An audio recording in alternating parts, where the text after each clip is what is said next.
Aziz mühtərəm müsəlmanlar, ilk öncə hamımızı Allah Azza və Cəlləyə qarşı haqq təqvası ilə təqvalı olmağa çağırıram. Allah Azza və Cəllənin əmirlərinə, hökmlərinə qarşı məsuliyyətli olmağa çağırıram. Və hər bir müsəlman Allah üçün sevməyi və Allah üçün buğz etməyi bacarmalıdır. Və bilməlidir ki, o əl-vəla vəl-bara anlayışı ki var, yəni Allah üçün sevmək və Allah üçün nifrət etmək, Allahın dostlarını dost və düşmənlərini düşmən tutmaq, bu dinin, İslam dininin əsaslarından birisidir. Və həmçinin bu məsələdə, bunda müsəlmanların, İslamın izzəti var. Ona görə Allah Azza və Cəllə Quranda neçə yerdə kafirlərin müsəlmanlar tərəfindən özlərinə dost tutulmasını qadağan edir. Allah Azza və Cəllə buyurur ki, Ya eyyuhəl-ləzīnə əmənu, la təttəğudul yahudə və nəsara əvliyə, ba'duhum əvliyəu ba'd, və mən yətəvəlləhum minkum fə innəhu minhum. Ey iman edənlər, Yahudiləri və Nəsraniləri özünüzə dost tutmayın. Çünki onlar bir-birlərinin dostudurlar. Sizlərdən kim onları özlərinə dost tutsa, bilsin ki, o da onlardandır. Bu, İslam dininin əsaslarından birisidir. Allahın bu dinin dostlarını dost, düşmənlərini düşmən tutmaq. Lakin bu o mənaya gəlmir ki, insan yaşadığı yerdə, onunla birlikdə bu torpaqda yaşayan qeyri-müsəlmanlara qarşı onların haqlarını nəzərə almasın. Yox. Yəni, əl-vəla vəl-bara anlayışı ayrıdır. Qeyri-müsəlmanlarla husnul muamələ, yəni gözəl rəftar etmək, onların haqlarını nəzərə almaq bu ayrı şeydir. Ona görə Allah Azza və Cəllə buyurur ki, La yenhâkumullah anillezîne lem yuqatilukum fid-din ve lem yukhrijukum min diyarikum en tebarruhum ve tuqsidu ileyhim. İnnallâhu yuhibbul muqsidin. Allah sizə dində sizinlə savaşmayan və sizi öz torpaqlarınızdan, diyarınızdan çıxarmayan kəslərə, yəni kafirlərə qarşı yaxşılıq etməyi və onlara qarşı adil olmağı qadağan etmir. Əksinə, Allah Azza və Cəllə adil olanları sevir. Və bunun üçün Peyğəmbər sallallahu aleyhi və səlləmin sirasına, həyatına baxmaq kifayət edir. Ki, Allah Rasulü sallallahu aleyhi və səlləm Mədinədə olan Yahudilərin haqlarını qoruyurdu. Hətta Yahudi qonşusu xəstələnəndə gedib onu ziyarət edirdi. Qeyri-müsəlmanlarla ticarət əlaqələri qururdu və s. və ilə axır. Lakin şəriətin qadağan etdiyi nədir? Şəriətin qadağan etdiyi kafirləri müsəlmanlara qarşı dost tutmaq, müsəlmanlara qarşı onlara yardım etmək və onları dinlərinə görə sevmək, dinlərinə görə onlara bağlanmaq. Hansı ki, bu, la ilahə illallahın tələblərinə ziddir. Ona görə İslam şəriəti bunu qadağan edir. Və bu əl-vəla vəl-bara anlayışı ki var, Allahın dostlarını, dost düşmənlərini düşmən tutmaq anlayışı həmçinin buna daxildir nə? Ət-təşəbbu bil-kuffar, yəni kafirlərə bənzəmək. Ona görə şəriət bunu qadağan edib. Peyğəmbər sallallahu aleyhi və səlləm buyurur ki, Mən təşəbbəhə bi qovmin fəhuvə minhum. Kim özünü bir qövmə bənzətsə, o da onlardandır. Və bir rəvayətdə gəlir ki, o da qiyamət günü onlarla birlikdə həşr olunacaq. Ona görə İslam şəriəti qadağan edir. Kafirlərə, qeyri-müsəlmanlara, müşriklərə bənzəməyi. Həm onların dinlərində, ibadətlərində, həm də örflərində və adətlərində. Hər ikisi də qadağandır. Məsələn, adi bir misal, Aşura orucu. Aşura orucu İslamın təşviq etdiyi ibadətlərdəndir. Lakin nə var? Bu orucu Yahudilər də tuturdu deyə Peyğəmbər sallallahu aleyhi və səlləm müsəlmanları tövsiyə etdi ki, Aşura orucunu, Məhərrəmin onu oruç tutanda tək tutmayalar. Ya bir gün qabaq, ya bir gün sonra. Və bununla da Yahudilərə müxalif olalar. Baxma ki, bu ibadətin əsli dindəndir. Hətta əsli bizim dinimizdə olan ibadətin formasında belə şəriət müsəlmanlara əmr edir ki, kafirlərə müxalif olaq. Və əsli bizim dində olmayan ibadətlərdə necə? Və həmçinin bu adətlərə geyim keçmə də aiddir. Ona görə Peyğəmbər sallallahu aleyhi və səlləmin zamanında, məsələn, Yahudilər də, Nəsranilər də, hətta Məkkəli müşriklər də saqqal saxlayırdılar. Lakin bununla yanaşı bığlarını da uzadırdılar. Və bu məsələdə, baxma ki, bu ibadət növü deyil, örfə qaydan, adətə qaydan bir şeydir. Hətta bu şeydə də İslam müşriklərə, Yahudilərə müxalif olmağa əmr edir. Ki, saqqallarınızı uzadın və bığlarınızı qısaldın və bununla o müşriklərə, Yahudilərə müxalif olun. Və bunun da bir çox səbəbləri var. Nə üçün İslam şəriəti, Quran və sünnə kafirlərə müxalif olmağa əmr edir? Çünki birincisi, ona görə buna əmr edir ki, hətta bu barədə olan hədislərə baxsaz, kifayət qədərdir. Görürsünüz ki, Allah Resulü aleyhissalatü vesselam nə isə əmr edir, sonra buyurur ki, bununla müşriklərə müxalif olun. Nə isə qadağan edir, sonra buyurur ki, bununla müşriklərə və kafirlərə müxalif olun. Onlara bənzəməyin. Çünki zahirdə olan bənzərlik, batində olan bənzərliyə gətirib çıxarır. Səbəb budur və ya səbəblərdən birisi. Adi bir misal deyim. Məsələn, bir insana idman geyimi geyindirin və sonra onun hərəkətlərinə fikir verin. Yerişinə fikir verin. Və sonra həmin adama səhərsi gün kostyum şalvar, klassik bir paltar geyindirin və yenə də hərəkətlərinə fikir verin. Addımlarına, oturuşuna, duruşuna, danışığına. Və eyni adama üçüncü gün, məsələn, hərbi paltar geyindirin və fikir verin addımlarına. Görün necə dəyişir. Adi bir libasdır paltar, insan üzərində olan, onun hərəkətlərinə necə təsir eləyir. Əgər bu belədirsə, mübah olan şeylərdə, görün kafirlərin adətlərində, örflərində, dinlərində onları təqlid etmək necə? Bu səbəblərdən birisidir. Və səbəblərdən birisi də budur ki, çünki insan bir kəsi təqlid edəndə, ona oxşamağa çalışanda, bu qəlbdə ona qarşı sevgi toxumu səpir. Qəlbdə həmin insana, həmin qövmə qarşı sevgi, bağlılıq yaradır. Və həmçinin səbəblərdən birisi də nə üçün İslam şəriəti kafirlərə bənzəməyi qadağan edib? Çünki bu müsəlmanlar üçün izzət sayılmır. Nə üçün kafirlər müsəlmanlara yox, müsəlmanlar kafirlərə oxşamalıdır?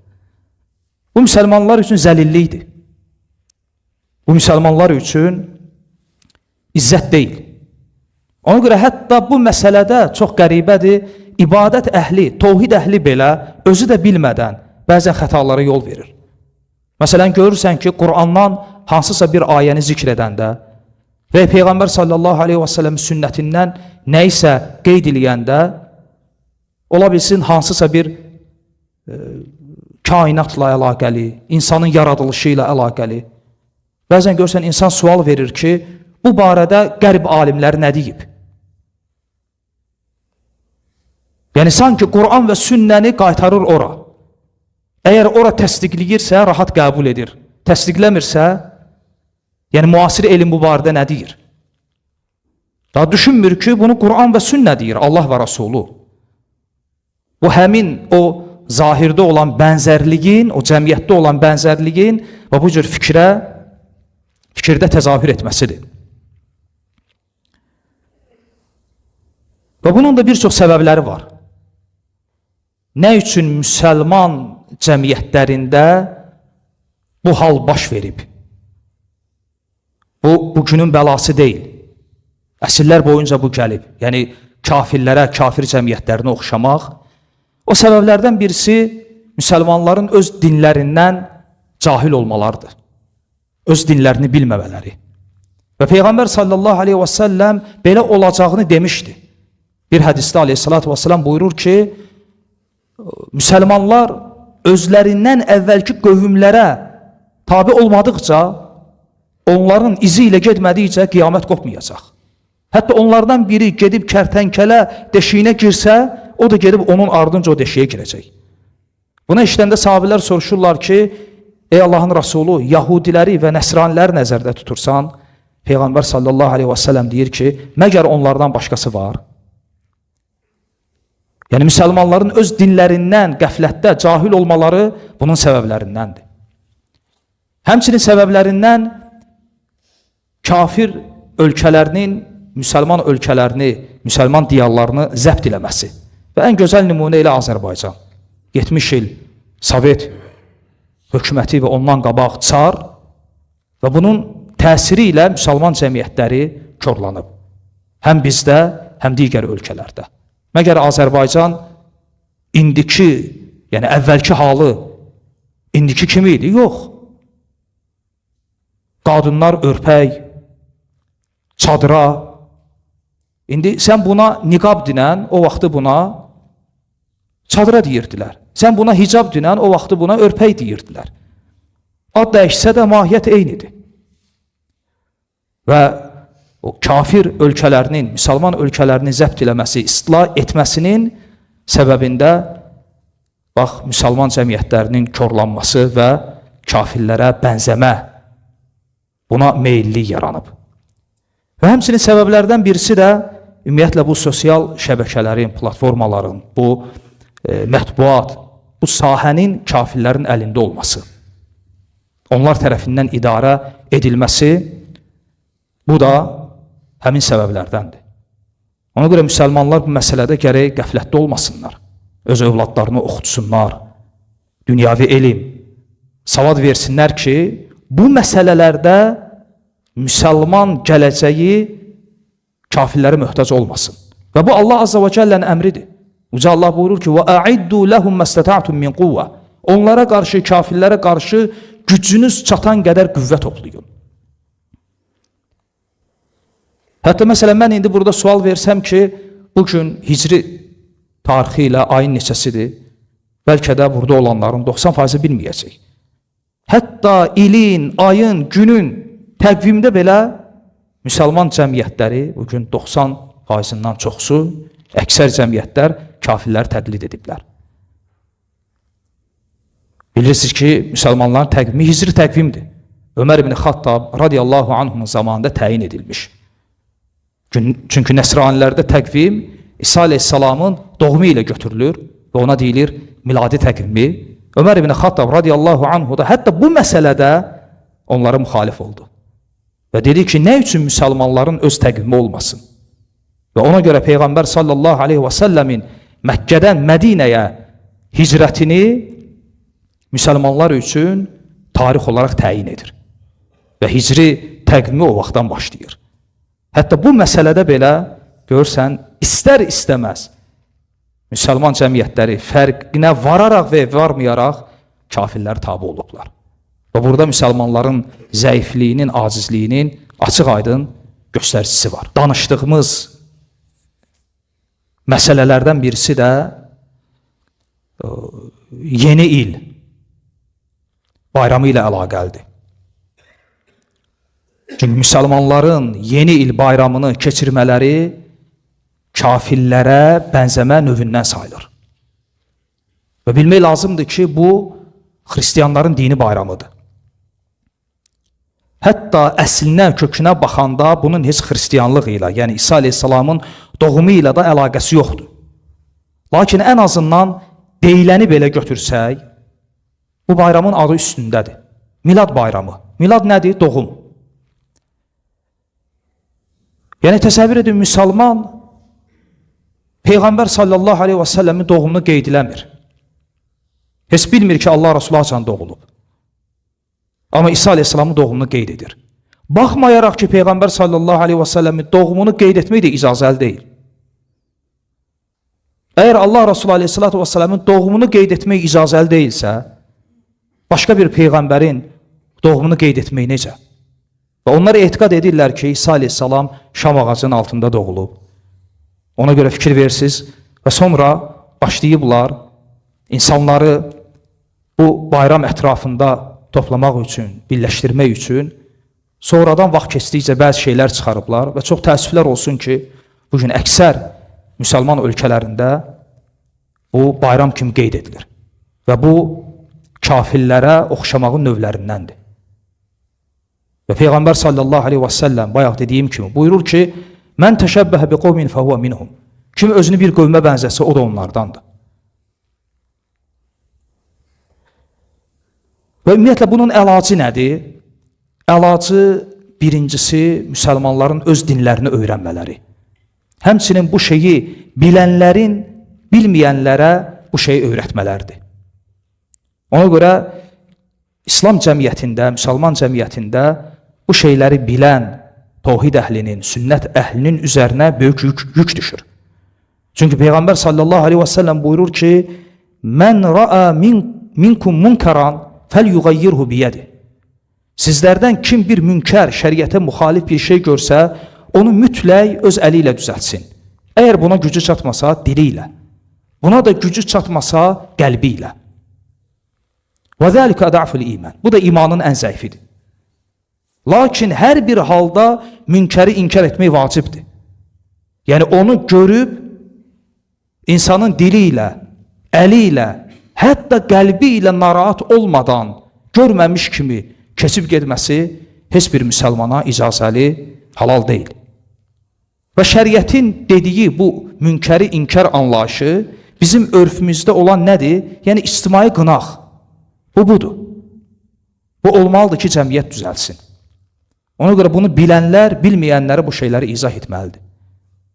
Yəni müsəlman müsəlmana təvhidi, Peyğəmbər sallallahu aleyhi və səlləmin sünnətini izah etdiyi kimi, həmçinin də bu əl-vəla vəl-bəra anlayışı ki var, Allahın dinini, Allahın dostlarını dost tutmaq, Allahın düşmənlərini düşmən tutmaq anlayışı ki var, kafirlərə bənzəməyin, onları təqlid etməyin haram olması, bunu da aşılamalıdır.